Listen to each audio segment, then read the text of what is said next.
Durant le dernier sommet sur le climat de l'ONU à Madrid, 15 étudiants venant d'universités renommées se sont engagés à améliorer la coopération dans la recherche sur le changement climatique. Ce sont des jeunes délégués de l'Alliance mondiale des universités pour le climat, une initiative de l'université Tsinghua composée de 12 grandes universités.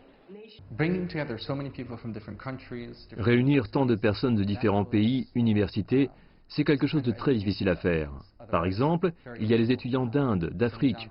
Pour eux, les problèmes liés au changement climatique sont très différents. Leurs pays ont des priorités différentes, des défis différents. Donc, comprendre cela, je pense que c'est quelque chose de très important. Et c'est une chose que je ne pouvais pas apprendre en classe. Comment les différents pays le perçoivent. Wang Xiaoyu, aussi membre de cette alliance, a écrit une lettre au président chinois pour parler de leurs activités, mais elle ne s'attendait pas à recevoir une réponse. Cette réponse reconnaît notre enthousiasme et notre détermination pour s'attaquer aux problèmes liés au changement climatique.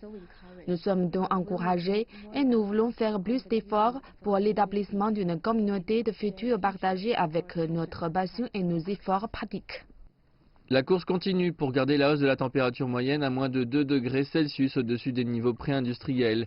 Les Nations Unies ont annoncé que cela ne pouvait arriver que si les pays et entreprises faisaient beaucoup plus d'efforts qu'aujourd'hui, mais l'Alliance dit qu'elle est prête à y contribuer. C'est maintenant le moment de mettre en place l'accord de Paris. Cela nécessite la participation active de tous les secteurs de la société. Le rôle de l'Alliance est de lier étroitement les écoles membres et en travaillant ensemble, nous pouvons accomplir ce que nous ne pouvons pas faire seuls. Les universités de cette alliance doivent discuter de l'urgence des actions. Nous voyons le plus grand danger du changement climatique et l'urgence des actions doit être constamment étudiée et partagée avec la société, car ce n'est pas tout le monde qui peut comprendre l'urgence de ce problème.